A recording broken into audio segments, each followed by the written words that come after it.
30 years ago, we were running out of places to put our garbage, and some landfills were major sources of pollution. That's led many Oregonians to believe that recycling is important because it extends the life of landfills and reduces pollution from landfills.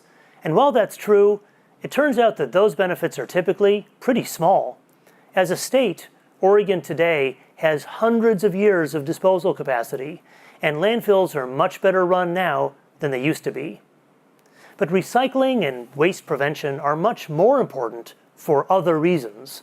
When we look closely at materials, we can compare the environmental impacts downstream of the consumer, such as emissions from landfills, against the environmental impacts upstream of the consumer, such as mining and manufacturing. And when we do, we find that these upstream impacts are typically many times higher than downstream ones. Not 2 or 3 times higher, but often 20 or even 100 times more impactful. So keeping waste out of landfills is an okay reason to recycle and prevent waste, but it isn't very compelling. In contrast, reducing these large upstream impacts associated with extracting resources and manufacturing is. So when you recycle and your recycled materials displace the use of virgin materials in manufacturing, the environmental benefits can be big. Recycling by Oregonians typically results in energy savings equivalent to about 250 million gallons of gasoline saved every year. Recycling is a great investment in energy and resource conservation if the recycled materials displace the production of high-impact virgin resources. This isn't because we reduce impacts at the landfills. Again, it's because recycling reduces impacts upstream in manufacturing and resource extraction. Understanding the importance of these upstream impacts is essential to understanding Oregon's waste management hierarchy. The Digging Deeper section has a link to a DEQ paper on the hierarchy if you're interested in more details. The hierarchy says that the very best option is reduce, followed by reuse. Only after we've maximized those should we turn to recycling, and then composting, and so on. Why is that? If you think it's all about keeping stuff out of the landfill, the hierarchy doesn't matter. Composting keeps stuff out of the landfill just as well as reduce, reuse, and recycle. But this hierarchy of preferences makes sense because of these large upstream impacts. So for example, we could recycle our paper, or we could compost it, or we could burn it for energy. Recycling paper conserves much of the value of the fiber. It reduces energy use in manufacturing and reduces pollution. In contrast, composting paper and burning paper destroys much of its value. So recycling is better than composting or energy recovery. Let me give you another example involving drinking water. We recently published a life cycle analysis that evaluates the environmental impacts of different methods of delivering drinking water on the go, such as water from the store in a single-use bottle, or water from the tap in a reusable bottle like this one. Let's take a look at a few results. This chart here shows all of the energy used for 3 options for delivering drinking water. In purple, we have the energy required to make a single-use plastic bottle, treat the water, fill the bottle, sell it, and dispose of it in Oregon.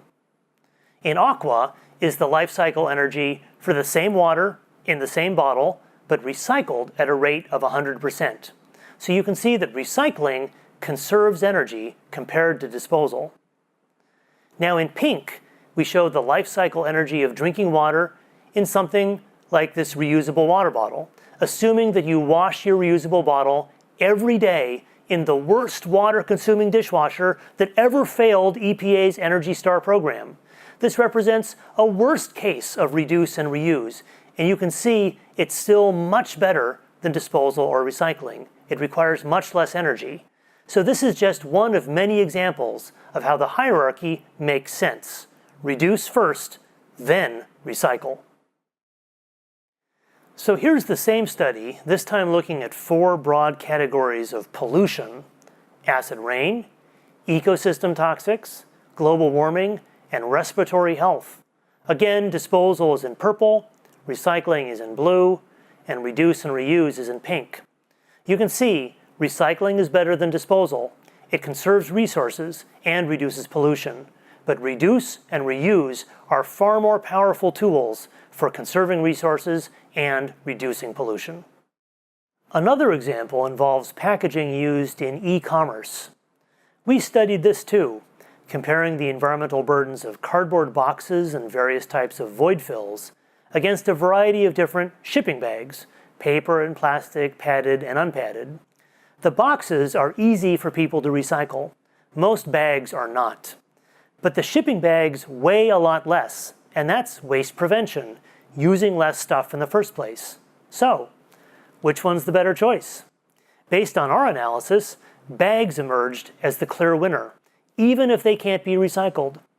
Here's the range of results for a variety of box and void fill combinations on the top, and a variety of bags on the bottom. This graph here is showing petroleum consumption when viewed over the entire life cycle, extracting raw materials, producing fiber and plastic, making the packaging, shipping it, and managing it at end of life. All of the box options require more petroleum. All of the bag options require less. This next slide shows natural gas use over the full life cycle. Again, boxes are up on the top, bags on the bottom. On average, the boxes require more natural gas. And these results here show the use of coal. Pollutants to air and water generally follow a similar pattern. The bags generally have lower burdens because they use so little material. Again, that's waste prevention. DEQ worked with the Oregon retailer Norm Thompson on this study, and their use of shipping bags instead of boxes reduced their use of materials by over 600 tons and saved them more than $1 million a year in material and freight costs. So waste prevention, using less stuff, is not only good for the environment, it's also good for the bottom line.